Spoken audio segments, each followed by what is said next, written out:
Boom. Wednesday night, the Room Podcast. What's up, Tommy? Hey, baby. How you doing, Good, buddy? how's it going? It's going well, man. It's hoodie season, Tommy. I know, right? It's fucking cold out hoodie there. Season. I don't like it. I like the summer. I like the hot. I like being sweating, you know. That's it. Well, you're a jiu-jitsu guy. Yeah. You're used to Those dripping in those that are the sweat days shit. we love in there as opposed to the freezing cold days when we walk out and we're fucking turn into a popsicle because we're sweating bullets. See, these are the days I like because you're in there and it's cooler than Sure. 150 degrees. This is the So perfect time right now I because don't it's not feel like 100 degrees, but it's also not 0 degrees. It's refreshing when you walk outside. Exactly. Yeah. Especially when you're going to pass out in there and you need some cool air. You know, some of those 100-degree days are not ideal. Perfect. So anyway, Tommy, it was a terrible rainy Yeah. weekend. Yeah, it was, but unfortunately. it was a fight weekend. Yep, that's good. It's good for seeing fights inside. Yes. Regional, Cage Titan 61. Beautiful. And hello. Killer fights. And the UFC, which I didn't watch. Didn't watch at UFC. all. I watched Cage Titans on the stream. So anyway, we're here to talk. Did you Yes. watch Cage Titans Yes. on the stream? Well, we are here to talk about Cage Titans because Sure. we have two Cage Titans guests. Right. A fighter that made his debut, and Cam Resnisky, and the owner, president, There you go. the man, the myth, the legend. Friends of the show. Friends of the show, Mike Polvere.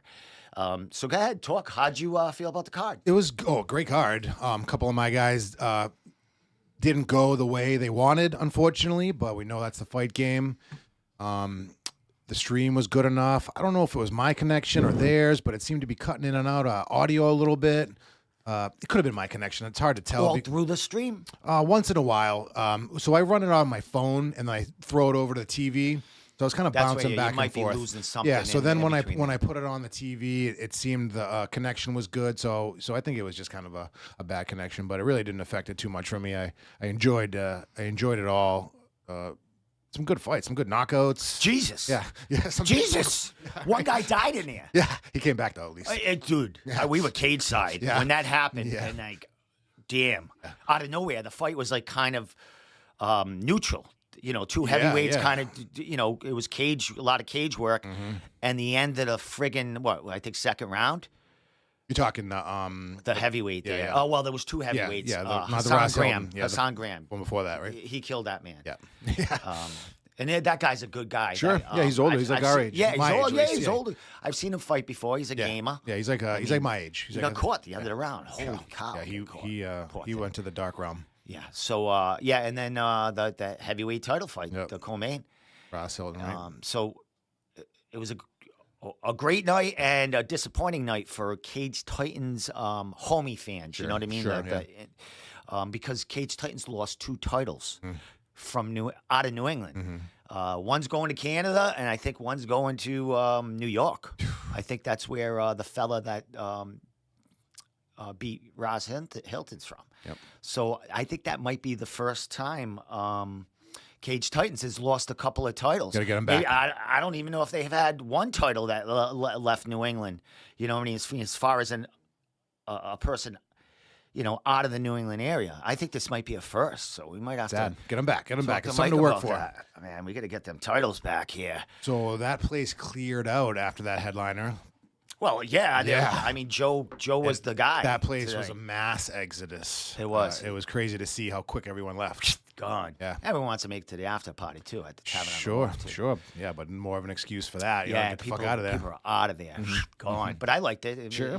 By the time we pack up, we're right out the side door, and everyone's already out of the parking lot. Boom, and we had time to go have a couple of beers. Successful night for you guys. Jesus, the whole crew was Yeah, there. yeah. Thank you, Cage Titans, for God. They gave us a listen. Here's a funny story.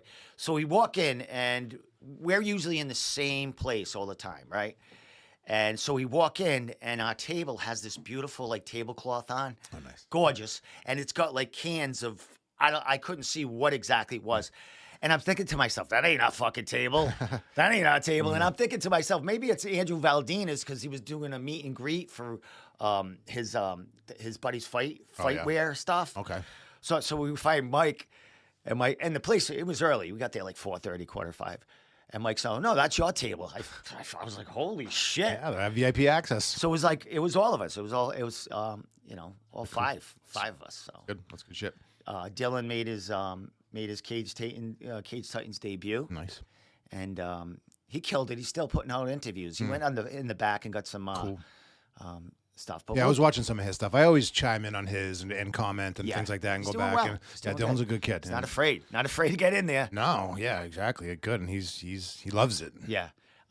He was all over Michael Dufort, man. Oh yeah, He's only 21. yeah. Who's like, you know what I mean? Sure. Because this guy could be going to the UFC Yeah. tomorrow. Yep. And Dylan has a great dialogue with him, Good. and so he'll be definitely talking to him down the line. And it was just funny. He's like I was when I first started, even though I was like 20 years older than him. Who the hell is this calling me now? It's Mike. Is this Mike? Oh, it's Mike already. You got him in there. Mike's in. Is it 8:15? It's close. 8:10. He's getting in quick. Yep. What's up, Mike? What's going on, my man? How you doing? I'm doing good. Let me get you in our screen here, bro. There you are.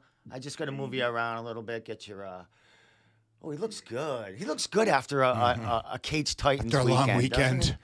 Mike, how you feeling, man? Another successful weekend of fights, man. Same old, same old. How you feeling? Feeling good, my man. Feeling good. You know how it is. It's always tiresome, but when they're there on fight night and you see that crowd roaring and that place packed, it really energizes you, because that's what just like you guys, when you're on that grind doing the podcast and trying to corral fighters, it's like, why the hell we do this? And then you see that action on fight night and you're like, oh yeah, this is why we do it. All passion. Well, Mike, there was a ton of action, man. A couple of scary moments there, and some heavyweight fights there. Man, I think you might have hit the bank with your viral videos with this one, with the Hassan Graham fight. I think that might, when the smoke clears, I think that might be ending up being your number one highlight out of Cage Titans so far, man.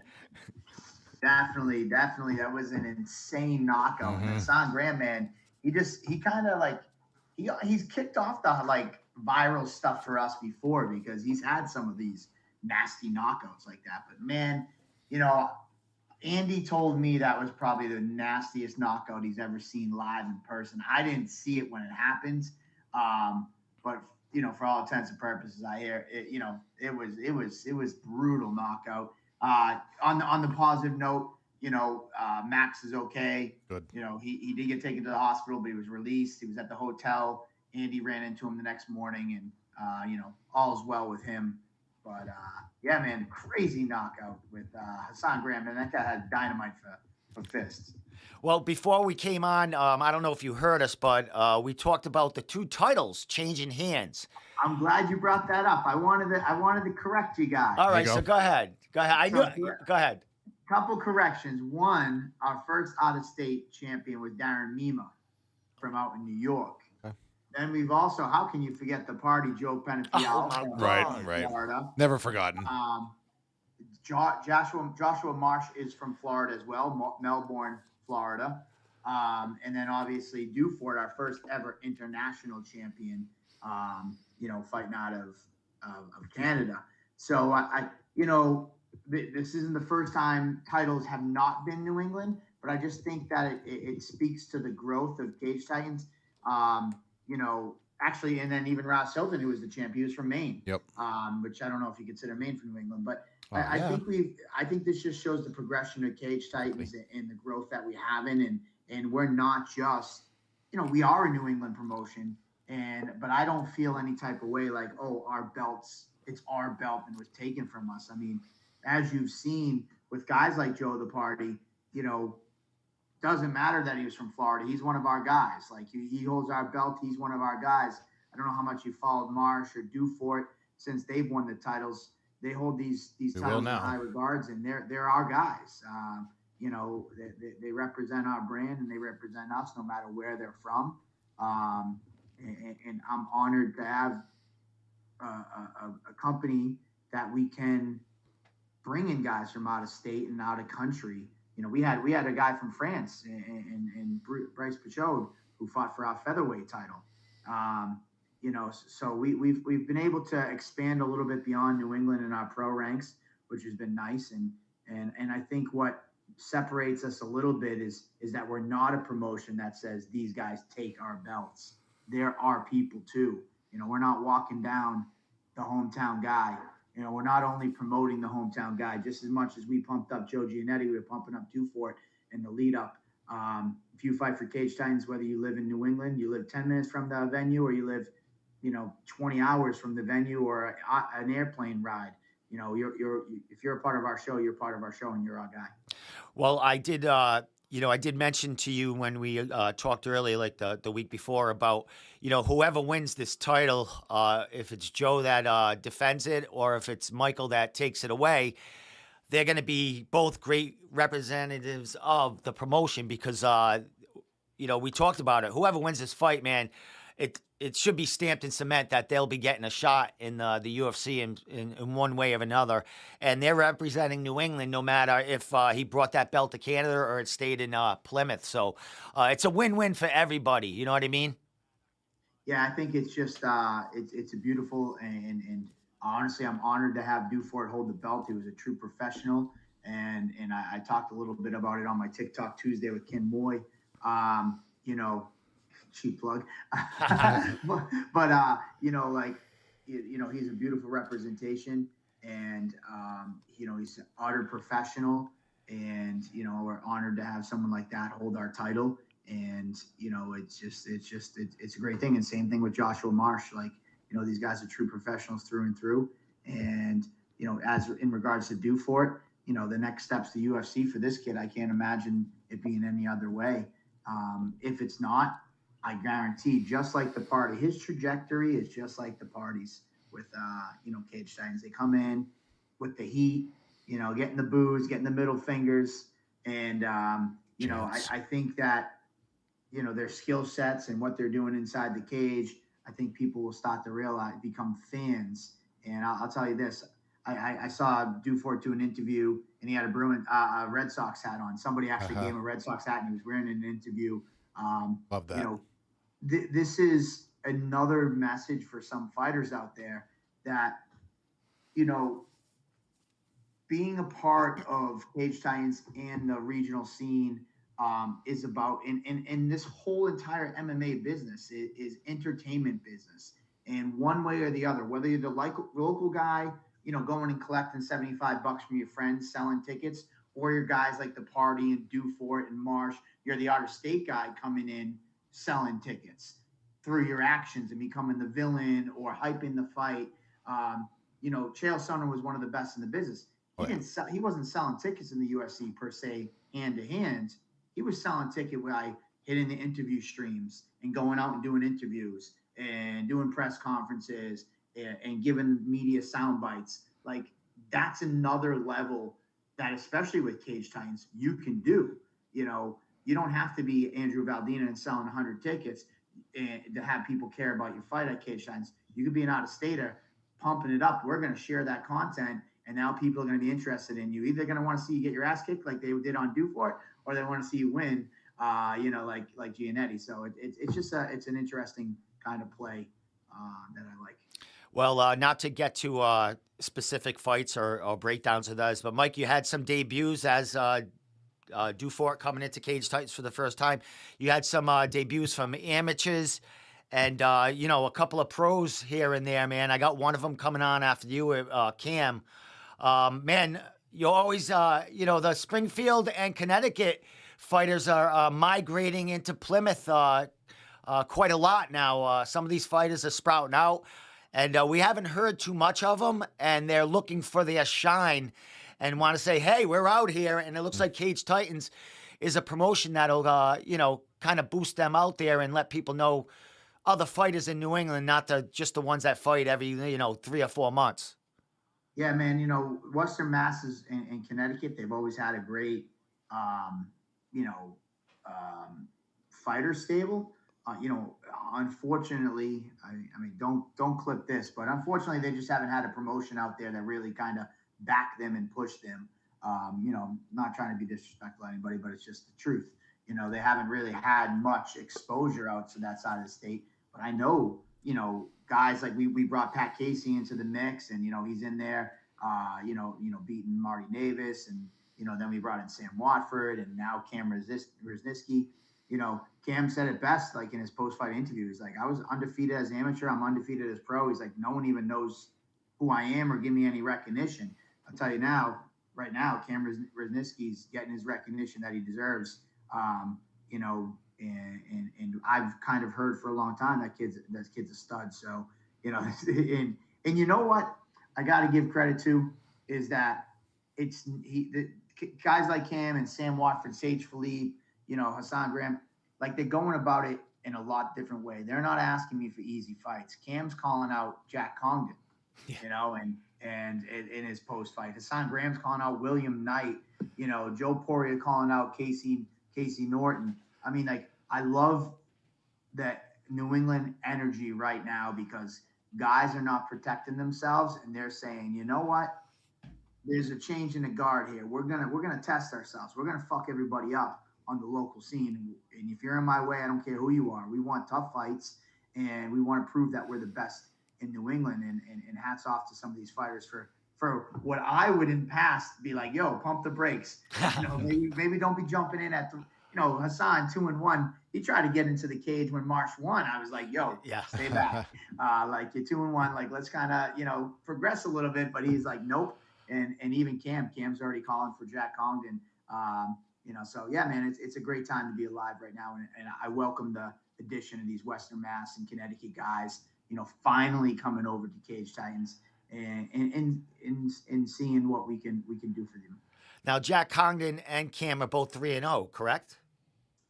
Are they both 3-0? I think Jack is 3 or 4-0. I can look him up. Let me see. I'll do a quick look. Congdon's 3-0. Cam's 3-0. I mean, listen. I wouldn't be opposed to doing another fight first, but Jack was already in the comments. He's like, I need a name, and Cam's like, I need a name. And listen, man, let's get them in there and test each other early in their career, and a loss for one of them. I think one thing that we're missing, just going on a tangent. I think one thing that we're missing is guys protect their record and they wait too long to get their test. Yeah, I think that they should be testing themselves periodically throughout their early career so that they can reset, figure out where their skill set is, and then adjust what they need to do. Don't get to 6-7-0, then take a test, and then realize your wrestling's trash and you need to find a new wrestling. You need to get to a wrestling school and some jiu-jitsu that you got to work in. Don't wait till you're 7-1 to do that. Hey, listen, have a nice tough fight and progressively harder fights so that you can constantly be evolving. Like if you can't beat that guy that you were in that previous fight, then why take a fight against another guy that you just know you're going to smash? There is something to getting a couple wins under your belt. But with the emergence of contender series and things of that nature, like, you can get 5-0 or 5-1, 6-1, and by this time next year, you could be on the contender series and get a call. And if you're taking tough fights and proving that, Sean Shelby said it, in an email to me before, and I'll tell anybody who will listen. Like he said, if you're not fighting at least contender level fighters on the local level and beating them, don't even send me their name, Mike. Like they got to prove, like, the days of old, they're just getting those pretty records and just, smashing these guys that don't even deserve to be in the cage. That formula doesn't work anymore. They want to see guys who really have the chops to make it. Excellent. Hey, Mike, before we move on, I got to say one thing. As always, the place was erupting. Like it was loud. It was Dylan's first time in there. And I'm like, you haven't experienced like this thing going on here. So anyway, I was getting an interview with Casey Norton, right, in the hall. It was it was during intermission, right? Yeah. So funny story, Mike Oliveira comes by us while I'm interviewing and he screams at us. Big Mikey. Mike blew out my lavalier mic in my phone. When I when I'm there, did I lose him for a second? Is he there? Yeah, you're good. You froze. Yeah, you froze that. That's because I think you just moved the phone, but or the laptop. But anyway, I have like a second way of recording, the audio. But this is a clearer one. He blew it right out when he came by and he screamed. It just everything went out. It went. And didn't come back? Yeah, when I went over the video later to edit it, I'm like, Mike, you son of a bitch. He's fucking blew my speakers right out. Listen, Mikey, there is nobody more jacked up for fight night than Big Mikey Da Silva, the super fan, man. This kid's incredible. And, you know me, I try never to get too emotional, but, like, this guy just started as, like, a high school fan kid that was in the crowd. And, that just was a friend of Joe Giannetti. And then, like, the evolution over the years, he's become such an integral part of the show. He would hate me for saying this, but even the Devin Carrier thing that we did at intermission, that was all Mikey. He came, he took one of our cage mats, cut it up, spent like $500 of his own money to get that framed, to make that special moment. This Big Mikey, he's a fun-loving and a good guy, but listen, man, he loves this sport. He loves Cage Titans. He loves the fighters. He loves the atmosphere, man. I couldn't say enough good things. And you're right, man. He's a loud motherfucker. He's calling me all week, every day, like, yo, what do you need? What do you need? Screaming at me, what's up? And it's like, he's crazy, man. Yeah, he's definitely a great diplomat, man. He loves everybody. Even the people that don't like him, he likes them, man. He'll go right up to him. He don't give a damn, man. It's all about fun and stuff like that. It's the fight game, and he makes it fun, man. He makes it very comfortable for whoever's on that floor. Watching those fights. He's all over the place. Well, you had your part in kind of like what Mikey does too, like Mikey's evolution. Then we started doing the hot wing, hot take. And just for fun, he's just picking fights, just like you did. And some fighters didn't like it. And as you know, we had to protect you that night. But like sweating. Just for fun, to get some intrigue, like to just get some talking points around just the fights. So and now he realizes, as he kind of getting more integrated in Cage Titans. Scott, sorry. I've kind of told him, I'm like, Mikey, listen, bro, you're kind of like deep integrated into Cage Titans now. Like you can't be doing picks anymore. You can't, you gotta play that diplomat. And no better than example. Again, you probably hate me blowing up his spot, but when Dufort came in Wednesday night, Mikey picked me up. Me and Mikey went over and welcomed Dufort. We filmed that video that we post when he landed. That was all Big Mikey's headlights. He got a light bar and he lit up the whole scene for us because it was dark at night. He's becoming an ambassador for us at Cage Titans in his evolution. So yeah, man, it's a great thing. He's good peeps, and it's all part of the show. Just like you guys, like when you were picking those. You literally pick somebody from Guillotine. Keep bringing it up, Mike. Keep bringing it up.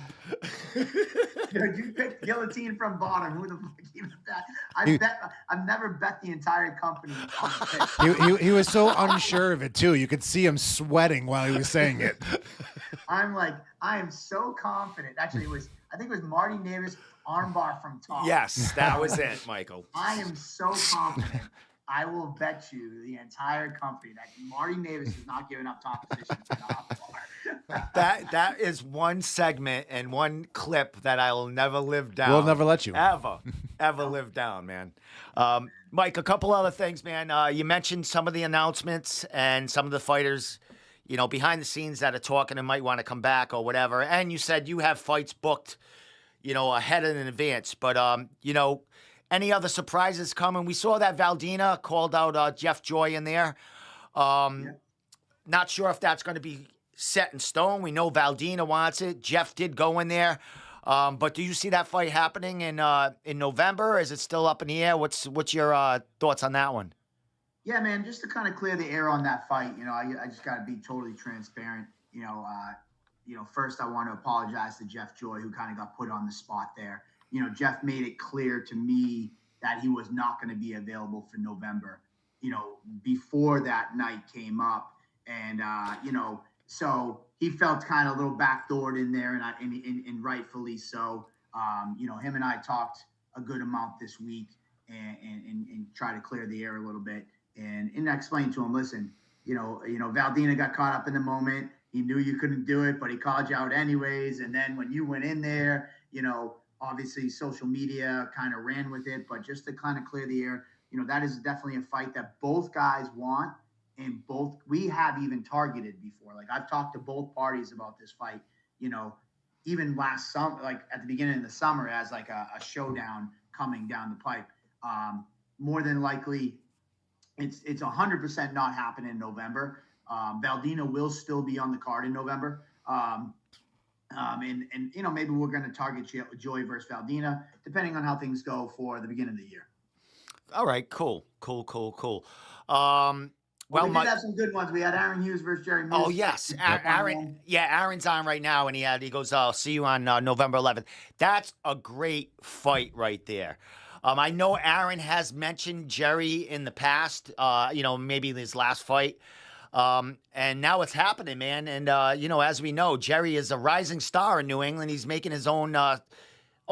He's a producer, like a director. He's making all these skits and everything else with people. He's really getting out there on social media. So this is a great fight, man. What are you thinking about it, and how excited are you to have it? Yeah, man, I'm excited because I say this all the time to all fighters who would listen. Like, we'll put the stage. What you do at the moment is totally on to you. And I think we talked about that last week before the event. Like, we're going to set the stage. We're going to promote you. What do? You got some guys who are crazy and over the top, like Jerry doing dances and Spider-Man skits. And you got some guys like who we were just talking about, Jeff Joy, that's just all business. He's not into social media, and he's all business. You got guys like Valdina who's about the flair and the social media. So like we give you the stage, and what do you do with that moment?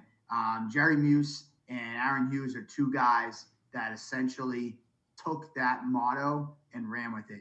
Jerry comes out, basically called and back he hadn't fought. No one even knew Jerry Moose's name, because he hadn't fought in 4 or 5 years, maybe shorter. But I'm Chael Sonnen says, don't let the facts get in the way of a good story. But he hadn't fought for 4 or 5 years, let's call it. And kind of people forgot about him. Then he comes out, he calls his shot, he calls a twister, bam, bangs out a twister. Goes up to another promotion. I think it was Combat SOC or NEF, pulls out another twister.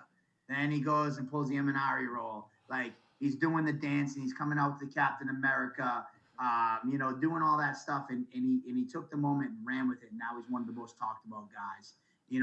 On the same token, Aaron Hughes was a 500 fighter, and close to 500 in his amateur career, and close to 500 when he came to us in his pro career. And, his skills never lived up to his performances in the cage. And he came back to Cage Titans after fighting a couple other places, and put on a devastating performance. And then he grabbed that microphone and made it his own with the whole banging moms and throwing bombs. And hilarious. It's just, that's we are entertainers, and we encourage that at Cage Titans, and he took it, and now this fight's going to be huge. I mean, people want to see it, and I will say I love Jerry Moose, but I do got to side with Aaron a little bit, as the cringe is a little much. Jerry reminds me a little bit of the Henry Cejudo, but I love the thoughts and the process behind it. Jerry hit me up literally the week of fight week, and he's like, all right, we're going to make this fight happen. You got to call me. And I'm like, all right, cool. I was on the phone with him for 45 minutes. And this is fight week for me. But I respect the shit out of it. Jerry's a soldier. He defends our country, all that stuff, and I respect the shit out of him. So I didn't want to cut him short. But I was on the phone with him for 45 minutes talking about Spider-Man coming out. He was going to do a Van Damme movie scene. And I was just like, shit, I got to get so much stuff done. But I had to sit there and listen to him. And some people are like, what the hell is that shit? And I'm like, that's Jerry Moose, man. That's Jerry Moose. Hey, Mike, last thing, because I'm going to have Cam calling in soon. But It looked good in the video clip that the production crew put up, man. It worked, man. As far as for social media, it looked good. It was choreographed well. I think Jerry's going to be a great. There's going to be a lot coming out of him leading up to this fight, so it's good for everybody. Hopefully, Aaron. We keep the civil going in. There's nothing bad you could say about Jerry. You know what I mean? Well, Aaron said it. You're a shitty dancer. Oh, okay. All right, then. All right. That's cool. That cut deep, man. I'm sure. I didn't when they were face to face. He said that in the cage? Yeah. Is that what happened? Yeah. Oh, I didn't know that's pretty Yeah. cool. Good for you, Aaron. And That's then fucking Jerry's funny. already put up videos of him at dance class. Oh, my God. Good for that. And then, so we had that fight that we announced. We had the Casey Norton Poirier. Unfortunately, I did tell you we were going to have a big announcement the night before. Unfortunately, Justin Valentine had to pull out. We had a big title fight with Mitch Raposo versus Justin Valentine. That was going to be announced as the main event for this show. Valentine just isn't 100% ready. He was nursing a couple injuries, and in 7 weeks he wasn't going to be ready. So we're going to push that fight back to maybe the first of the year, after the first of the year. Mitch Raposo will be featured on this card, more than likely in the title fight. We have 3 names that we're kicking around, and maybe by the end of this week we'll have it announced. Mitch is a true professional. Mitch is another ballsy guy. Like, sometimes when you get guys at the cusp, I talked about it about Dufort and Giannetti. They're so scared the wrong step will set them so far back. Mitch is just like, yeah, dude, I'll say yes to this one. I'll say yes to that one. I'm yes to that one. Yes, yes, yes. I don't care. I'm getting another viral knockout. So we will have Mitch Raposo announcement hopefully by the end of the week. And then the great news last week was, Randy Costa getting on Game Bread, Bare Knuckle MMA. We were gonna kind of help save the fight a little bit, the Randy Costa versus Johnny Cupcakes, and we were gonna announce it as a fight for November 11th. Out of respect, Johnny and Randy have been longtime Cage Titans guys, and we were so bummed to hear when that fight fell through. We were gonna try to work with both of these guys and salvage that, but unfortunately and fortunately at the same time, Randy got a huge offer against Jason Knight and Game Bread, and that's an amazing fight for him. So maybe we'll look for Johnny and get Cupcakes matched against somebody else. So yeah. Excellent. So, that's what we got working on. Excellent. Last thing, Mike, we're going to keep it down to like a minute, but I just want to give him his due. Rob Pico, man, bringing a ton of people to the floor, the front row for Cage Titan 61. His crew, every fight card is growing, man. Just give him some due, some love here, because he's done a lot for, bringing new eyes, bringing them. Yeah, man. I mean, I talked about him leading up to when I was on last week. I mean, Rob Pico's another one, just like Mikey De Silva, that, he came as the father-in-law to Mike Dinella, who was fighting for us 8 years ago. And then he just stuck around. He became a fan. And that's what Cage Titans is about as well. Like, you're coming to see, like Rob Pico's instance, Mike Dinella. But then you had such a good time. We hope that we some of those fans and those tickets that are only coming for those fighters, they stick around and they keep coming. Rob Pico rolls deep, as Mikey De Silva just said. Every time he makes it a goal of his to bring brand new fans that have never been, and he's the best ambassador for us. He brought a group of 10. Everybody loves the Cage Titans beer. That was one of his brainchilds. He's the one that brought it to the table at Second Wind. So everybody who loves the Cage Titans beer, the IP Fight Night IPA, that was a brainchild of Rob Pico. Because to be quite honest, I'm not a beer guy. So that was him. So yeah, man, it's the growing family in the community. I say we are Cage Titans. I tell you this all the time, and anybody who will listen, it's not some marketing machine's tagline that they put together to sell more product. This is truly, we are Cage Titans. Everybody, even you guys with all your crew and your social media and your media company with New England MMA, to the fans, to the friggin' beer vendors, everybody's Cage Titans. And that's what I think makes us so special on fight night, when we come away with that like warm feeling of like, man, this was something different, that you haven't got at other shows. Awesome, Michael. Mike, there's so much we could talk about, but I'm sure you're going to be doing it on your Table Titans coming up a lot, man. 6 weeks out or so from Yeah. November 11th, Mike. So let me let you go. Let's get Cam and let's get him get some eyes because we got a few people. I don't know if these Yeah, people. man. I don't know if You these. guys get some good viewers tonight. Yeah, I don't know if it's for you or him. I don't know what's going on, but let me not ruin this. Let me get you up, Michael. Always a pleasure, man. We'll be talking on Messenger, and I'm sure you'll be throwing me some beans, and we'll be doing For all that good sure. stuff. And let me throw a shout out to Carlos Correa. Wink, wink, wink. I know you love those beers.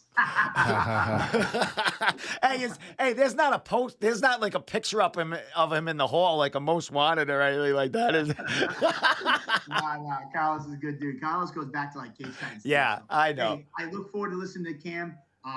Cam and I have already been messaging back and forth. I see them already commenting.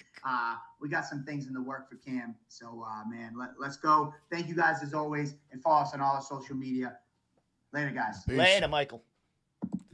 All right, there we go.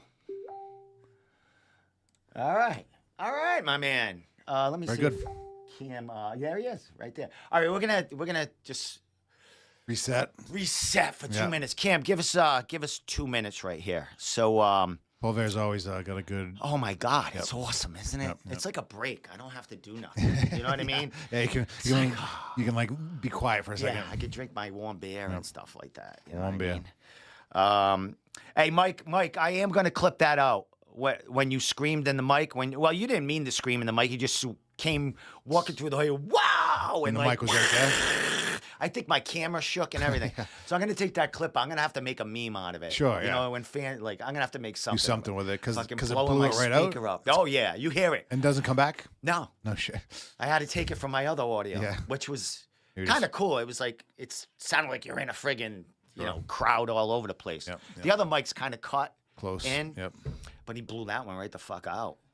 You had to see me. I was all depressed. Yeah. Looking at because I wanted to get it out right away, Yeah. and then I fucking You had to no. wait. I'm only kidding. I wasn't depressed, Mike. I was too friggin' buzzed to be depressed. Let me tell you, I was happy as a pig in shit. Yeah, yeah. Saturday night. Yeah, the whole gang was there. We stayed the night. Guess stay up late. We went. We hung in the parking lot. Mike Polvere gave us like 2 cases of beer Oh yeah. because by the time Dufort and all his Canadian pals, there was like 15 of them. Oh yeah. Got out and got to Tavern on the Wharf. Closed. It was closed. So they didn't know what they were like begging. Oh, we're gonna go somewhere. And Mike come out. You need some beer. And he walks him to the hall. Wow. And we hung out there they were still there when we were starving. We had to get the McDonald's. We were done. We were friggin' done. All right, let me message Cam right now before I lose everyone. But this is the first for him. First interview. Yes, with me. You. And we'll talk about I ran into his team, like in the hallway too. So I say, here's how I mess him. Cam, you Resnisky? Yeah. I didn't say you ready. I said his last name. Oh yeah. Yeah, let's see what's happened. So Let's Cam, see if it. you're out there, man, I'll let me see it. All right, let me call him. Yeah, let me see if he answers. He might have shut everything down waiting for me to call him. You know what I mean? Yeah. Everyone don't have like 7 phones like me. No, you know have what I 14 mean? burner accounts and Yeah, we'll see what happens. comes in. But anyway, November 11th, Next next one. Cage Titans. Nice. Cage Titans 62. And as you see or Already- heard, already there's making already matches. a bunch of fights being announced, and I can't wait for Table Titans and all that good stuff. They're releasing content every day. I'm gonna keep calling him. Yeah. Is he a definite? Yeah, he was on here earlier, yeah? Cool. and it is Quarter of. yeah, it is 8:40. So let's see, maybe he'll call me. Oh yeah, there he is. All right, he's gonna say something right now. Yeah, he just said to call again. All right, we good. Yeah, we're on a loose schedule around here on the Well, room. you know, when you're live, there he is, right there. Cam, what's up, my man? Get situated, bro. I'll fit you in. And are you? Oh, he's at the gym. I caught him right Oh, at. yeah? I caught him training. All right, we're gonna talk all about. Hey, get situated. Let me get you on our template here, and we'll get going, my man. Go. So I think he trains out of the cage. I could be wrong, but let me see. You good to go, big guy? What's up, guys? You can hear me, right?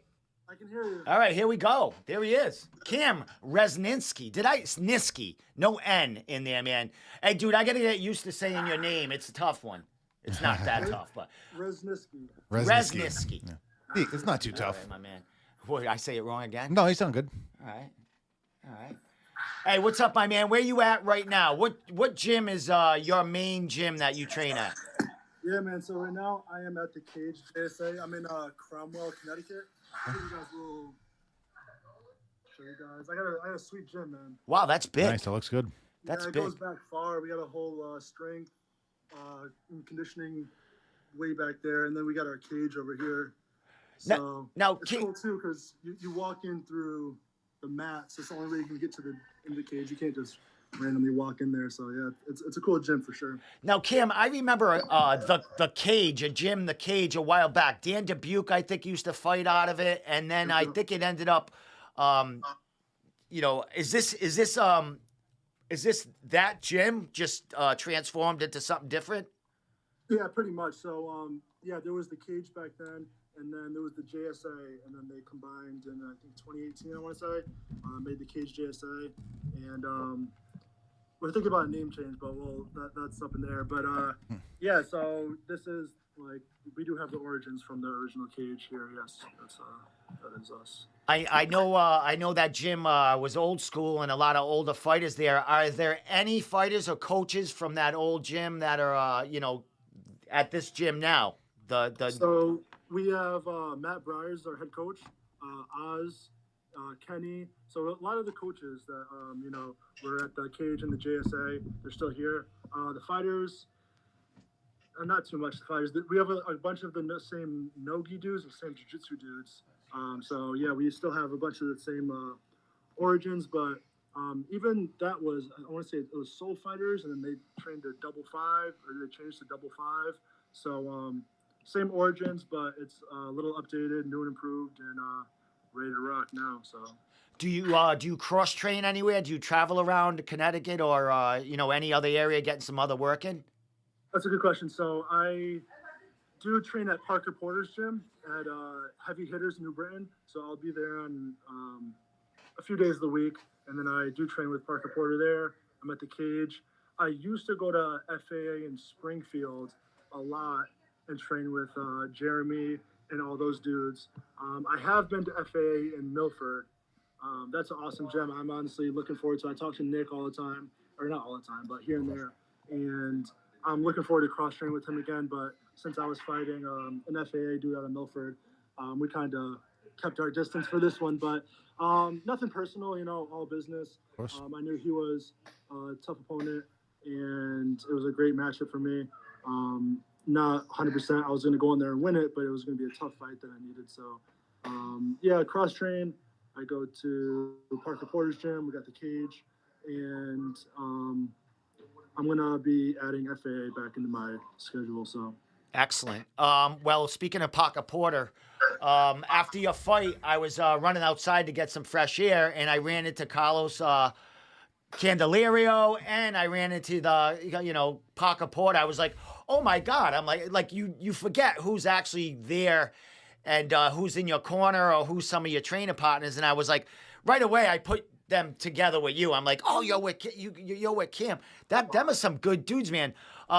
Dave DeReo, he was, I was hanging out with him in the crowd. He's an old friend of mine as far as when I first started covering MMA. I used to hang out with him. He was out of Underdog training with those guys over there. So, yeah, well, Spider Monkey's out of FAA now. Yeah. And he's real good. Spider Monkey's awesome. He has that. We call him BDE. He has that energy that he's always motivating us, and he's awesome to be around. Spider Monkey's a real good dude. Carlos Candelario, obviously that's one of the OGs in the game around New England. Back in 10 years ago, he was knocking dudes out left and right. No one wanted to fight him. So to have him as one of my role models and coaches, Parker Porter is a heavyweight in the UFC, and I'm training with that dude, sparring with that dude a few times a week. It was cool because I feel like I said before, a lot of people didn't really know me, but when I walked in there, Parker Porter had his hat like tucked down low, so you probably didn't. Some people didn't recognize him and stuff. Carlos Candelario, but if you look into who was actually my quarter, Matt Briers, I have some real acknowledgeable dudes in the game, and I got some serious dudes behind me, so we got some firepower, and we're coming. So I'm excited. Well, Cam, let's backtrack a little bit. Let's talk a little bit about this progression up until this last fight this past Saturday. I've seen you fight once. It was at Premiere. It was, I think it was your last amateur fight when you fought Chris from I think Team Link. And I was like, holy shit! Not only look at the size of this dude, just by your length and just overall physique in there.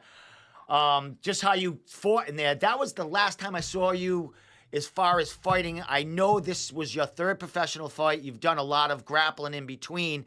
You had a couple of fights, pro fights, reality, and I think Premiere you made, you fought, was it reality or ammo that you did your pro fights? So I debuted at Premiere. Okay. And then I went, and a few months later, I think like 2 months later, I fought at reality for the main event. Now, Cam, you talked about, no one really knows who you are. You were undefeated amateur, all that other stuff. I think this is your first fight in like 16 months or something like that. That long? Is it about that long? Maybe a little longer? Yeah, I want to say it was January 2021 was my last fight. And yeah. So about 17, 18 months. So it's been a while.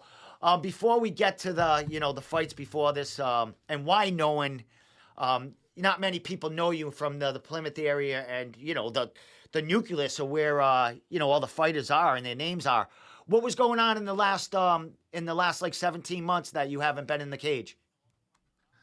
So, it was honestly a mental battle. I was like,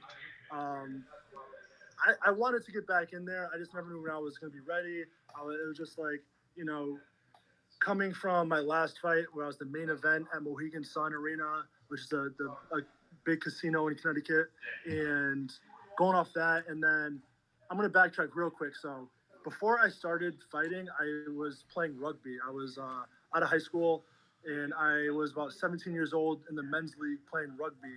And I messed my shoulders up pretty bad. So I kind of fought through it, and I just kind of I always had like a little injury, but I just always fought through it. And eventually after my the reality fight before this one, I won it. And then I actually went into that fight kind of with one arm, knowing like I can't really strike, and I got to just beat this dude. And I just got to go beat this dude. I'm going to get surgery right after it. So for your question, it was crazy to do because I was almost like on top of the world. I got a submission win in the first round versus Oscar Vera, which before me, he fought Crony Gracie and Hobson Gracie in Bellator. So even though he was 0-2, he still fought some dangerous dudes. And like, he was no joke from the Bronx. And it was like, dang. So yeah, I fought him, and then I beat him. And then I was like, like, oh shit, like I might be pretty good at this. And then it was like, bang, you gotta get surgery. So from going from like feeling like an animal to like getting surgery and being like one arm, and like I would be going out in public like, oh, don't bump into me and stuff. It like really like it was a crazy thing to do because you at one moment you're like on top of the world feeling like you're invincible and so strong, and then the next moment you get one arm taken away from you and you're kind of turned into like this nimble person that is like fragile. And so it was a super humbling experience. And the last 17 months, I've been in nonstop training camp. So I was out of the game for, I think like 8 months. It took me to finally be able to like lift a little bit of weights, like 7-8 months. Cause I had pretty much, think about a 360-degree ball. My labrum was torn 280 degrees. So I had a huge tear in there, and it was like pretty much hanging on by like a strand. And so it took me a while to be able to finally like lift weights again. And then in those, months coming, I was just like enjoying life, obviously feeling like fragile and stuff. And then I was like going to the beaches, doing stuff that I wasn't like super locked in. So I was kind of got thrown off a little bit. And then I got enough sick of that, all the going out. I'm young, all the like party and stuff. That it gets old, I'm over it. So it was, I think, 7, 8 months where I had to really recover, and then I finally got back in here. And it was crazy to see like the guys at my gym, how much better they got in those 8 months. Dude, I was like fighting, and I would like be teaching them stuff and like sparring with them and feeling invincible. Now, first day back, they're cracking me and stuff, and I was like, "Yo, what the hell?" Now, Cam, during that, what did you not go to the gym? Like, you didn't visit much. You like just stayed away from kind of the MMA world and the training world while you were, repairing. I would visit here and there, but I mean, it was just kind of hard for me Yeah. to, like, I would watch and I would come and support and stuff, but half of it is I didn't want people to feel like hindered away, or I feel like oh, I'm gonna get hurt like Cam. Like, Cam's so good, and look at him, he's hurt and he can't even fight anymore. So why am I gonna do this? I didn't want them to think like that. So I would come and support, but I wanted to kind of take my time away and just like, and that's it too. I was kind of just like thrown off. It was summer. I was enjoying life. I'm still a kid. I'm only 25 years old now. So what? I was 24 then, and yeah. So I'll be in the gym here and there, but not too often. I was locked in. I watched all the fights. Like I said before, I watched. You would be surprised at how like knowledgeable I am about pretty much all the dudes in my weight class. Definitely, I know like them like the back of my hand. But I always study everyone around New England, especially. So yeah. Well, my friend, your first fight back is Cage Titans. You had a couple of promotions from closer to your area that you fought as an amateur and a pro, but they have since not had any cards. So there's limited cards that are available. What was the decision at Cage Titans, and what was the excitement level? Because in them 18 months or so, promotions have developed in New England, and Cage Titans has grown pretty immensely. What was the thought, and when you put your name in there, here we are, you're back in the game, my friend. You know what I mean? You're over the hump. What was the thoughts and the excitement level? Honestly, I always wanted to fight for Cage Titans. I always saw how like a crazy promotion they were. I was like, dude, these dudes are brutal over there. Like, they really go at it. Like, I mean, that's with every league. There's some leagues you see. There's like some kind of fights that kind of suck. But I mean, I would always see Cage Titans. I'm like, dude, these dudes are serious up there. And I knew going into this fight that it was going to be an away fight. First of all, I knew I wasn't. It was like a kind of like a personal mission for me. It was like a milestone in my life. I felt like I had to get over the whole like surgery and getting over the whole like being away from the game. And I didn't want as cool as the crowd is and stuff, I didn't want my crowd there because I wanted that away fight. I wanted that solo mission. It was like kind of like some like warrior, like Roman warrior thing. Like you kind of packed my bags for the weekend. I sold a few tickets and I packed my bags for the weekend, and I knew I was leaving to go to war, and I would come see my family again, when I came back. But yeah, I knew that I needed that because it's easy to stay at your home like arena, home event, home league, and have your crowd there supporting you and cheering you on and motivating you. Obviously, it's easy to fight in that. But some of these guys you see, they don't go out and they don't test themselves for some game opponents. They don't go to different states where it's going to be a hostile environment you're not really sure you're getting into. And the whole game is about being a better person, getting the experience, challenging yourself, and that's what I was in it for. So, yeah. Well, you fought at some big places, as you mentioned, Mohegan Sun, Fighting for Reality, huge event there. Cage Titans a little more intimate, but loud as fuck in there, my friend. And both of you guys were coming in. I don't think there was like, as far as the crowd knew Sam from, I think, fighting earlier against Pat Casey, but you were a new guy coming in. And man, did you come in with a bang, bro? Didn't take you long to take him out. And quick work in there. How'd your body feel? What's it feel like now? we'll get to that. Go ahead. My body is good. I actually got back to. I was rolling on Monday. I was back to training on Monday, and then on Tuesday, yesterday, I actually got a pretty cool tattoo on my back. So I couldn't train yesterday or today, but I'm gonna let that heal for another day or two, and I'll be back rolling and training with Parker and all those dudes. It maybe tomorrow, or the next day. Yeah, I respect the hell out of Sam, man, because like you said, it wasn't like it wasn't a home fight for him. It wasn't a home fight for me. It was both in a weight fight for both of us. I felt like, and the dude's good. Yeah, That dude's good. he's man. tricky. I mean, that was a dangerous fight for you. So you talking about going in there, warrior spirit and stuff like that. You kind of did it all this fight, as far as your mind going into a place you've never been there. You don't want people there. You want to go alone, basically, and take care of work. And then you're going against a dude that is unpredictable and is crafty here and there, man. So nerve level must have been up after all this. I mean, what was that feeling like? Like, I mean, dangerous fight, bro. Very dangerous fight. Oh yeah. It was, and I think I knew that. My coaches knew that. We all knew this was a dangerous fight. And I needed it. I mean, I didn't want an easy fight. That's not what I'm in the game for. I'm not here to, pretend I'm a good fighter. I want to actually find out if I'm a good fighter or not.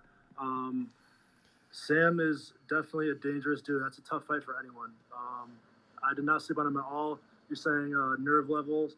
Dude, you kept me up at night. I would be 11 o'clock, midnight. I couldn't sleep, so I would go run 3 miles because he would just be on my mind, and I just knew he was coming after me. And I'm glad that I came out of it unscathed because I know how dangerous he was, and that's like the most relieving thing is just like this fighting stuff is all cool and stuff, but what's really important is your health. At the end of the day, your health and like how you treat others. So yeah, man, I'm just relieved that I got a pretty cool victory. I would say that was a little highlight, little Charles Oliveira moment kind of thing. And Sam is good. I know you guys are gonna ask questions about Sam and stuff, but I did not sleep on him at all. I have a lot of respect for that dude. I'm not. You guys will see like interviews and stuff. I'm not gonna be one to talk trash about other fighters. I'm not gonna ever be like, oh yeah, I'm invincible. I'm just gonna walk through this dude, because the fights I'm looking to take, they're not like that. Like, there are gonna be some, like, even this fight, it's like, I hope I win, but shoot, I might not.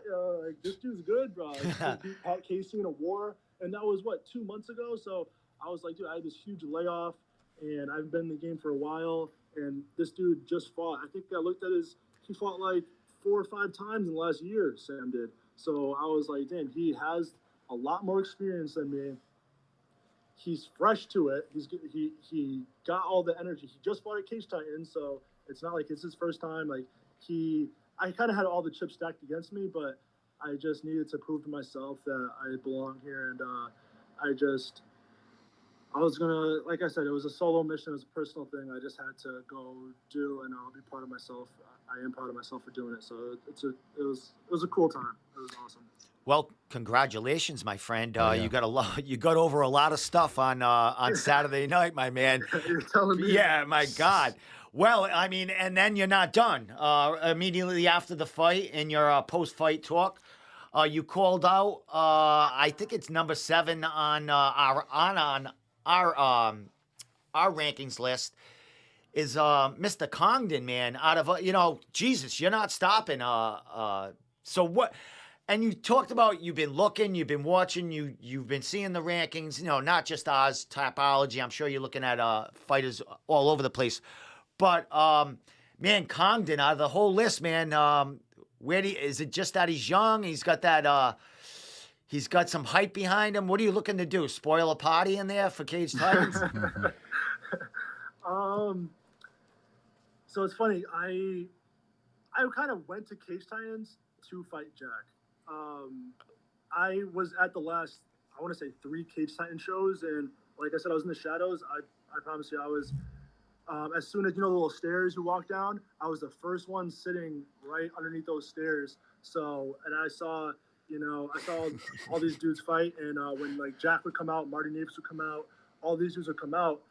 And they didn't notice, but I was standing right next to him, and I would like size myself up and see how I like felt against them, and they were playing on their fights, but I was scouting all these dudes, and I wanted to see how they perform. I wanted to see their crowd, their reaction. I was just soaking it all in. I wanted to see how Cage Titans was. So I was actually supposed to fight in July, for the Cage Titans show in July, but on 2 weeks' notice. Actually, I'm gonna turn the camera on real quick because this is one of our savage at the gym. This dude right here is my guy Jake. Jake is he's a 1-0 amateur, and 2 weeks before the Cage Titans fight in July, he hits me with a spinning elbow in practice and cut my eye open pretty good. Oh shit! I don't know which eye it is. I think it's. Damn it, dude! I think it's that one. You can see, yeah. So I was like, I'll send you the picture afterwards. My eye was like huge, cut open. I was leaking. And I couldn't fight because I knew I was like, dude, if I get it one time, this thing's gonna open up, and I'm gonna be looking crazy, and everybody's like, oh, I don't know. So, anyways, I hope he bought you dinner. Hey, Kim, people like making comments like Cage Titans people. Fucking one, Mike Oliveira, the big dude, the big diplomat dude. He goes, my man was Bruce Wayne in the shadows, like fucking like Batman coming out of something.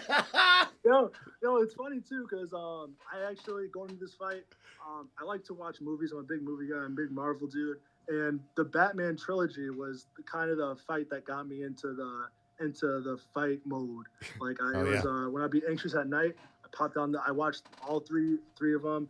I'm honestly, I'll give you guys a little spoiler. I'm gonna come out in a Bane mask for one of my fights. Nice. And it's gonna be sick. So yeah, the Batman, that's cool because that's kind of how I felt. I felt like Bane. Like I was in the shadows and I was just like watching all these dudes. I knew I was gonna have my time, but I was letting them have their moments of glory because I knew I was gonna steal some thunder from them real soon. So I was, I'm not one to be jealous. I'm not one to, be envious of anyone. I'll let them have their shine because I know mine's coming soon. So that's kind of how I felt going into this one. Well, my friend, have you heard from Congdon or anything about that? Is this like what's going on in the back? I mean, I know it's early right now, but you called out a undefeated guy like yourself, highly prospect here, and you called him out in his own cage, basically, where he's been fighting. Any things going on in the back room or anything said? Honestly, not really. Mike kind of reached out to me saying like, "Congrats, awesome performance, and let me know if you're ready for November." And I just kind of said like, "Hey, what's up with that belt? Like, is Joe gonna keep that belt? Is he gonna defend it? Is he gonna vacate it?"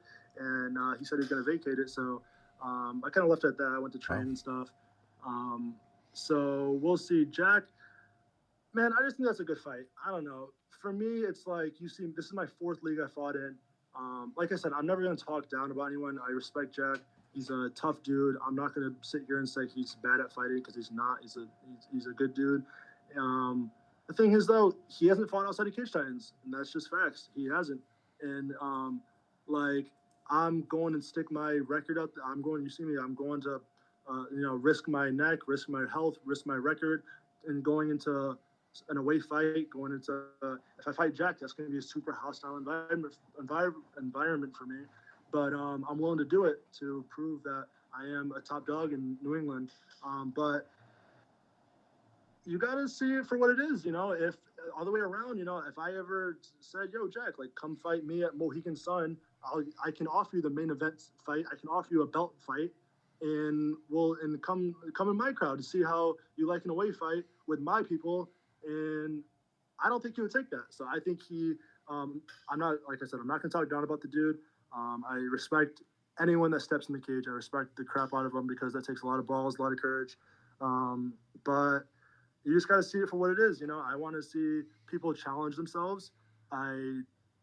Trevor Goody was his toughest opponent, but I didn't think Trevor wanted to be in there with him that night. I was there watching that fight. I saw the whole thing, how it played out.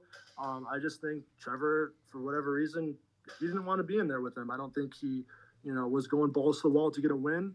I just think he was, kind of starstruck by Jack, starstruck by whatever it was. I don't know. I'm not going to speak about how Trevor was feeling because maybe he was 100%. Maybe he was wanting to win, and Jack is just really that good and put him out. but it just didn't seem like Trevor wanted to be in there with him, and it kind of showed. He kind of took a little belly shot and took a knee. I was like, this is what you guys are doing? I don't know. You know what I'm saying? Oh wow, there you go, man. But like that's not me. I'm not gonna bash anyone. I respect anyone that steps in there. So, like I said, me versus Jack. He went 5-0 amateur, won a amateur championship. I went 4-0 amateur, won an amateur championship. Now he's 3-0 pro. I'm 3-0 pro, and I think that would be a crazy fight. I think that's a main event fight though, like for the belt type thing. You know, I don't want like co-main event be all right, like, but other than that, like, it's not worth it. It's like, you know, Jack is super respected. He's a tough dude.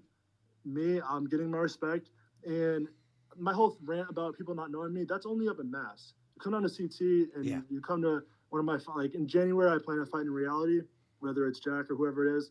And you guys can see my crowd. I suggest you guys come. My crowd is hectic. I saw a lot of tickets at Mohegan Sun, and I have it's tough to fight against me in a home fight. So, but I'm willing to take the white fights because I know if I want to get to the UFC in these high levels, I'm not going to be fighting in my house. I'm going to be, you know, going across seas and stuff and fighting in Japan or wherever, and I'm not going to be comfortable or familiar with any of it. So it's good to get the experience now. I'm trying to catch my experience up to my skills. Like I'm not gonna be one. I went pro a little early. I'm that good to go pro, but I only had 4 fights. You know what I'm saying? Like what? Even like Floyd Mayweather, 80 amateur fights. Israel Adesanya, what? 100 amateur. Like they have hundreds of fights going into their like pros and stuff. So I'm really trying to catch my experience up to my skill level. But it's a cool thing to do, I guess. I guess it's good. That's not the opposite way around. So. Excellent. All right, Cam, last couple of things before I let you give shout outs. Anything you want to say, sponsors, social media. Mm-hmm. But you mentioned when you went to Cage Titans for this first fight back, you didn't want anyone coming. You kind of wanted to go there alone and do your thing. Mm-hmm. This time around, brother, you're looking for a title fight, main event, fighting another stud. Are you gonna have a fucking caravan, a couple of bus loads? You talked about the fan base you have in your area. What's going to be coming? What storm's going to be coming on November 11th at Cage Titan 62? You know, we'll see if the fight happens. If it does, then yeah, we'll pack the house for sure. I got a lot of hype again. I was joking with my friends because that I hang out with like my normal life. I was like, guys, I think I'm famous again because back then when I was fighting around here, you know, like I would get the hype, I would get the momentum, and I would go out and just like random places. I would be at like a gas station, like 30 minutes away from my house, and someone would recognize me and stuff, and like congratulate me. And it kind of dwindled down a lot. And like I'd be joking with my friends like, yo, everybody forgot about me, yo. And, but now I'm kind of getting the hype again. I feel like people wanted to see what happened after my surgery. They wanted to see how I was going to recover from it. Because a lot of people, you know, surgery like that, they don't come back the same. And I feel like a lot of people just had the questions of like they wanted to see and wanted, like I do this to prove it to myself, but at the same time, like it also proves it to everyone else. So it's cool to see. But yeah, I'm hoping, you know, next time, especially if I Jack, you know, hopefully we'll get a few people, because my fight before this one, I had a Carnage chant going, the Carnage, and you heard it like it was super loud through the whole arena, and it really like spooked people out. Getting chills. And then I had about like a few of my boys there, and then the fight started here like Carnage. I was like, that weak ass chant. I got no fans here. This is crazy. But yeah, I mean, I feel like a lot of people are gonna look forward to me fighting at Cage Titans again. That's why I wanted to go to Cage Titans, to kind of like win that crowd over too. It wasn't just about winning the fight. It was, I know it's an entertainment business, you know. I wanted to really win that fight. I know I had to have a good walkout. I had to have a good fight, and I had to have a good celebration.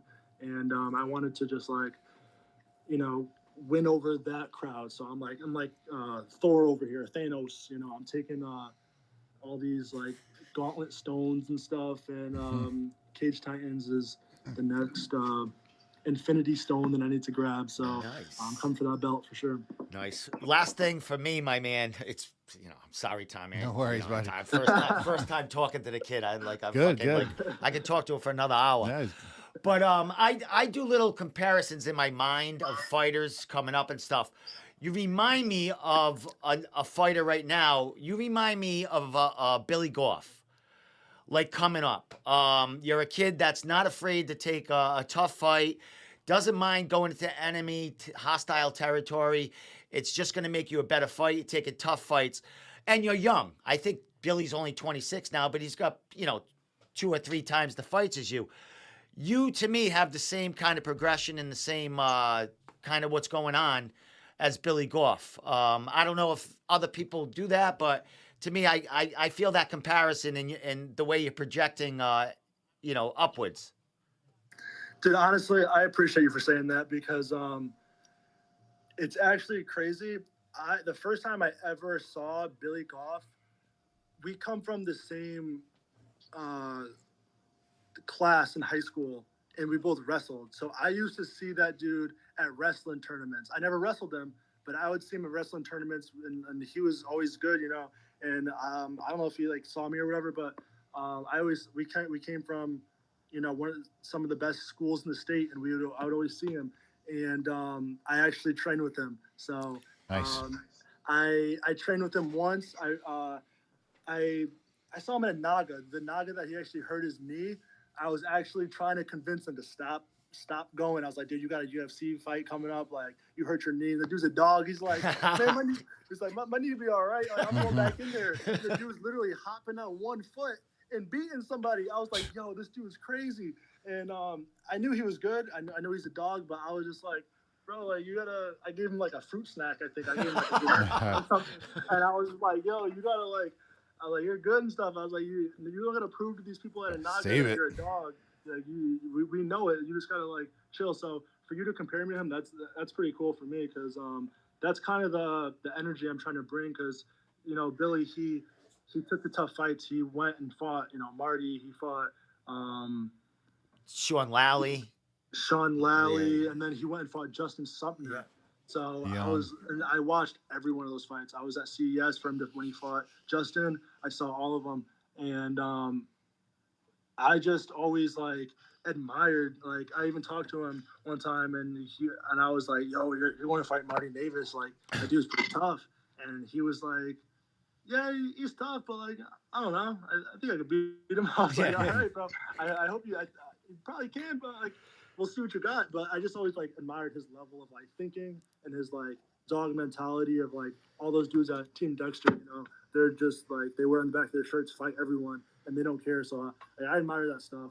That you don't care win or lose. You're just down to getting a good old tussle with them. So yeah, me and Billy, we're gonna be training soon. So that's gonna be tough. And I reached out to him after he won his UFC fight. He said congrats. He reached out to me after I won my fight. He said congrats. Nice, dude. And I went up to his gym one time, but then he had his UFC fight, so I kind of just let him do his thing. I had my fight, and I didn't want to be fanboying, oh, Billy, so I kind of had to. I had to earn my respect from a lot of people. I felt like I had to, I had to earn my respect from Sam Watford. I had to earn my respect from Cage Titans, and everyone. I just felt like I wasn't trying to hide anymore, and I wanted to go earn some respect that I deserve from all the hours I put in training. So, last thing, Billy Goff, we're gonna be training soon. I actually got Jeff Chan, the MMA shredded dude. He's coming to my gym for a seminar.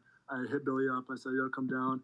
But that's one of the dudes that I'm looking forward to really training with, and it would be pretty cool if I fight Jack Congdon for the belt. If I walk out with Billy Goff in my corner, that would be pretty cool because I know Jack trained with Marty, and if I'm training with Billy, that'll might scare him a little bit. Awesome. Cam, I want you to tell everyone, I didn't even mention Billy Goff to you, behind the scenes, nothing. And that's fucking amazing that you guys are you're a kind of a friend of the kids, and you doing a bunch of shit, and the comparison is there. Yeah, I was honestly curious who you were gonna who you were going to compare me with. I was really wondering, but when you said Billy, I'm honored. You know, that dude's tough as nails. He's respected by everyone, and he is in the UFC now and shutting dudes down that are really good. So in the first round too. So it's like for it to be compared to someone like that, that's awesome, man. I appreciate that. Excellent, my man. Well, bro, I could talk to you all night. We'll definitely get a word again once this fight or whatever's set in stone. Sir. And my buddy Dylan Napoleon, one of my media guys, said, "Don't ask you all the good questions." I guess he's going to be hitting you up for an interview at some point, Nice. pretty soon. So the flood is going to stop, bro. You're going to be getting a lot of people getting you out there, wanting to know who this guy in the shadows is. That's taking on the best of the best and the young prospects coming up. But Cam, great talking to you, man. First time, and it seems like I've known you for a while, man. So it's good good to get you dialogue with you and get you out there, first, man. So anything you want to say, sponsors, social media, gyms, thank yous, any of that, and we'll let you go, and we'll be seeing you real soon about what's next. Yeah, I just want to say, I kind of made like a pact with myself that no matter what happens, if I win a fight or if I get promotion, I'm going to give the glory to God and the higher power. So that's what I have to do. I have to thank God for all this, because it's a crazy world out there now. And I feel like we're in a day and age where it's truly like a battle between good and evil out there. And I kind of made a pact with myself that, like, if I get the promotion, the publicity, I'm going to fight for Cage Titans, and I'm gonna their videos have had millions of views. I'm gonna give the glory to God, because ultimately, like, you don't really it's serious, it's real, man, and you don't want to get into that the other space. So I don't want to talk about it too much, but glory to God. I want to shout out to my gym, the Cage JSA, for taking me under the wing and really building me into the man that I'm becoming. My family, my friends, Mike's Barbershop sponsored me. They gave me a nice check. So if you're in Middletown, Connecticut, go to Mike's Barbershop, talk to Mitch, talk to Marquay. They'll give you a real nice cut. My boys, Ryan and Bert, they have an axe throwing business, and they sponsored me. So mobile axe throwing. They'll come down to you anywhere if you're in Connecticut and you're looking for, you got a party, mobile axe throwing, they got you. Hit me up and I'll get you. It's called the Wooden Hatchet. So those are my two sponsors for now, and I'm looking forward to getting more, to growing. I appreciate you for having me on this podcast, because like I told you, I've been watching all your podcasts, man. I watch all these dudes, and it's cool to finally be on it, because I was wondering when it was going to come, and maybe you'll toss me in the rankings next time, but we'll see. Yeah, man. There's 5, 6 of us that do it together, man. So your name is definitely in the radar. Keep getting those W's. What's that? Keep getting those W's, and it'll get there. Yeah, it's taking out these killers here. But last thing, Cam, using the platform to speak your beliefs and stuff like that. I had Mike on before. You do it, bro. He gives you that platform to say whatever you want and whoever you want to thank. So one last thing about Cage Titans is they're a great platform to blast you off and get people to know your name and what you're fighting for and all that good stuff, man. So congratulations to getting your name in the promotion and looking to get back in there in November, bro. Can't wait to talk to you again and see you work against another prospect in there.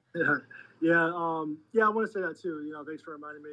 Cage Titans was awesome. I told Mike, like, that was probably the best well-ran and like most professional, and like that environment and just all together, everything from even like the hotel was like super nice, and like I didn't even have to give a card to put a hold on for my, like, I told my name, they gave me the room keys, like everything about Cage Titans. I've always heard good things about them, but man, it's true. They do treat their fighters good. So shout out to Mike.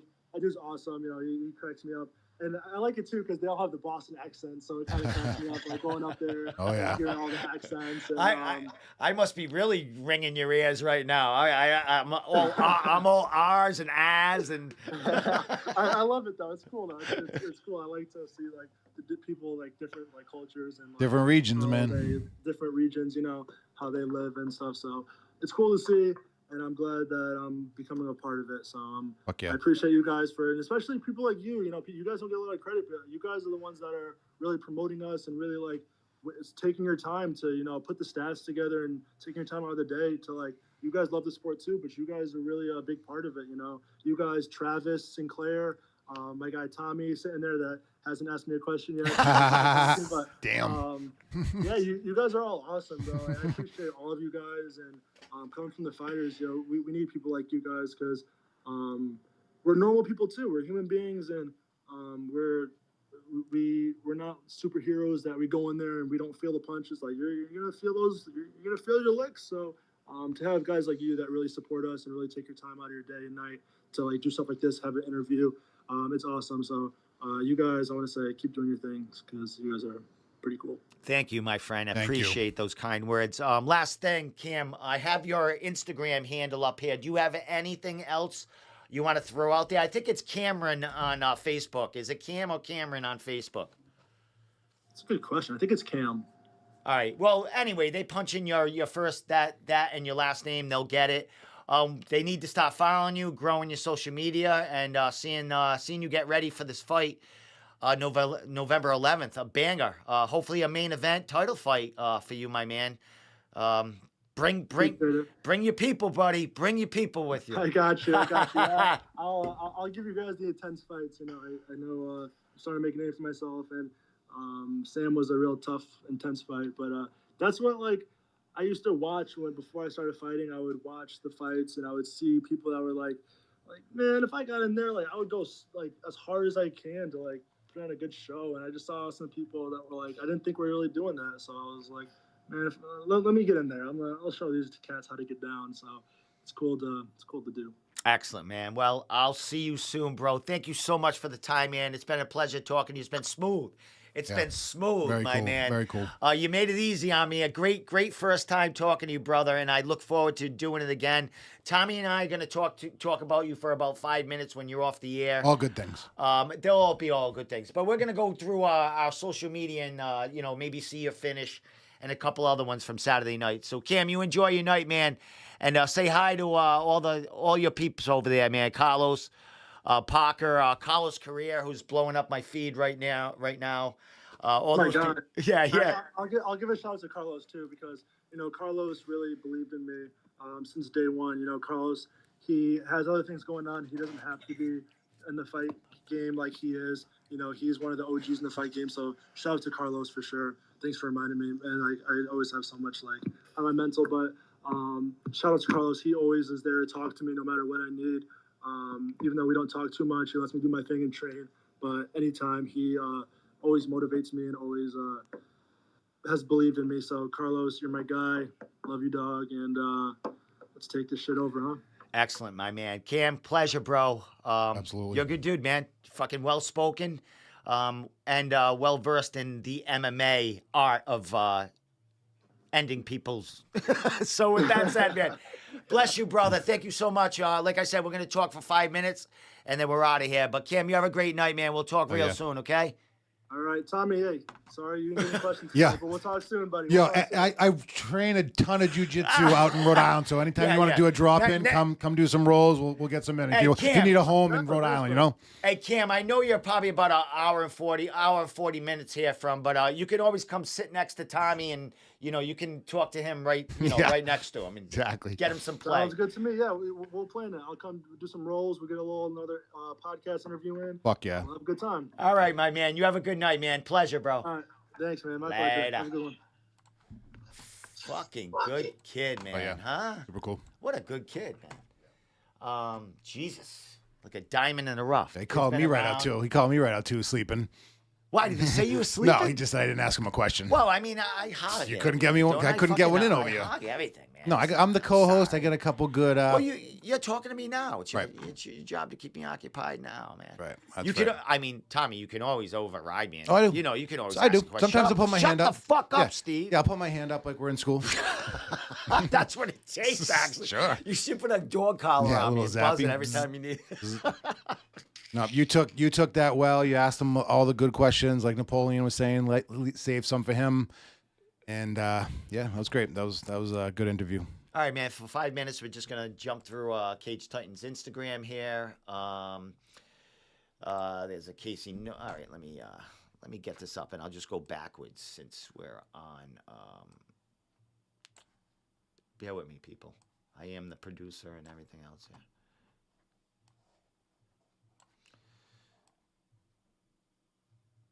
Oh, let me get his name out of there.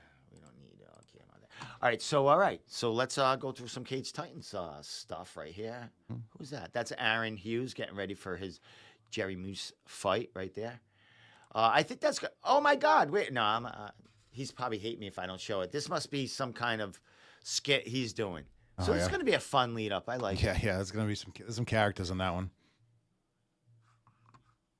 Not as good as Jerry. You got to work on that. But the guillotine right there, Aaron.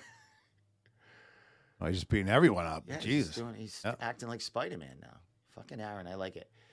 Cage Titans is doing. I'm too fucking blind. If I were the man I was 5 years ago, I'd take a flamethrower to this place. They're doing good fucking shit. I show you, but They're I'm bumping too them up. old. I'm too tired. I'm too fucking blind. If I were the man I was 5 years ago, I'd take a flamethrower to this place. That's good stuff, right there. You remember that movie? That's funny. Miguel Sevenson, he had a fucking great fight.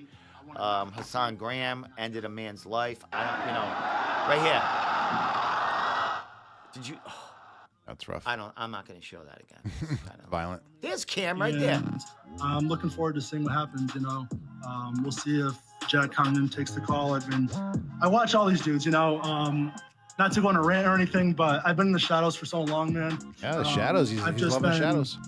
I've been watching all the interviews with everyone around New England. I've been watching all the fights. I've been seeing all the stats and all the New England MMA, putting rankings up. Yo. I've been undefeated for freaking 4 years now, and my name has never been mentioned once. So to come in here and put on a performance like that, I apologize. I was gonna Cam. say that's a New England MMA call out. It's calling me right out. And I'm looking forward to seeing what happens. Calling me right out. I told you, huh? I told he you hasn't I fought would in leave this a year, scene right? with a big silence. It was so loud, screaming USA. I knew I wasn't at my place. The crowd was here for Joe tonight. Like, Jesus! oh shit, there's a lot of people that don't like me. When we are sent somewhere, we're sent to conquer. And that's what we do. That's what I did tonight. Je vais le dire en français, votre support a été incroyable, guys. Tout le first Cage Titans promotion is the best I've ever seen. They are incredible. Puis tout le long de la promotion de Cage Titans, le Québec a été derrière moi. J'ai même eu la chance de parler à Nick Suzuki, le capitaine du Canadien de Montréal. It's very nice to have done what I did tonight. Good for him. He's merci almost à ready to Québec. cry. Oh yeah, he's thrilled. And I think he said right there, Great "Fuck fight. Steve Domenico" or something. Nice Murphy song. He doesn't. His eyes ain't red enough to drink all those beers. Those are all his friends.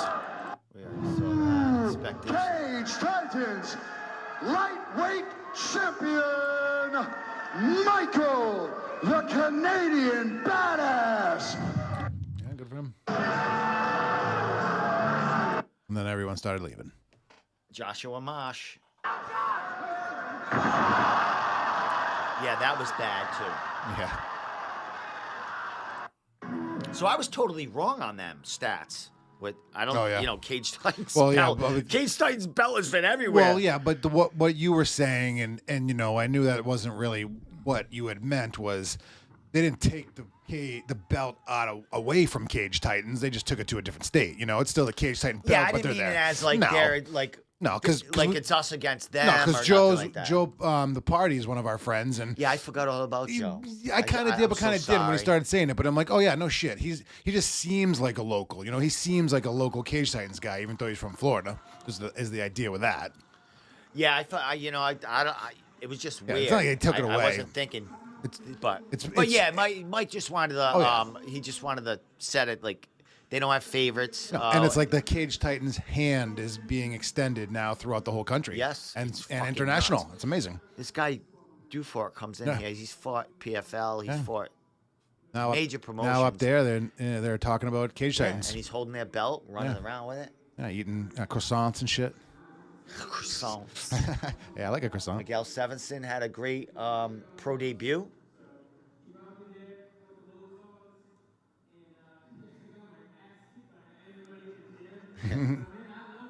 Had a nice thing after for Devin Carrier, so his brother right there. Nice. Cage Titans does it all, don't they? Yeah, really Like, good. you know what I mean? Yeah, it's very local and very personable, and he said it's like a I family. forgot who that was, but production. Oh, there's Cam with that rear naked choke. Yeah, Sam tried to slam him back. I mean, it was his only That's what you do. hope at that time. I'm sure it didn't feel good for him. I don't want to see that again. Sorry, people. Again, it's like that. Knockouts everywhere. Yeah, it's a big one. All right, we're just gonna do a couple more things, and then we'll get out of here, Tommy. Yeah. Defender vacate. Pico's saying. Fuck that Canadian. Fuck it, Rob Pico. Fuck that Canadian. He said it, not me. Oh, there's Jerry's choreographed little thing going. Yeah, I don't even think I saw this. Oh, I'm sorry. No, it's Look good. at Like, that. Yeah, we're just flicking. Watch this throw. Can I see that here? Come on, one more time.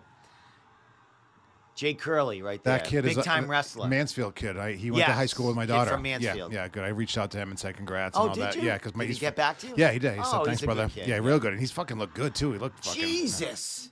He had a tough fight too. That Yeah. kid was game. Yeah. Yeah, he picked this kid up Robbie, right here.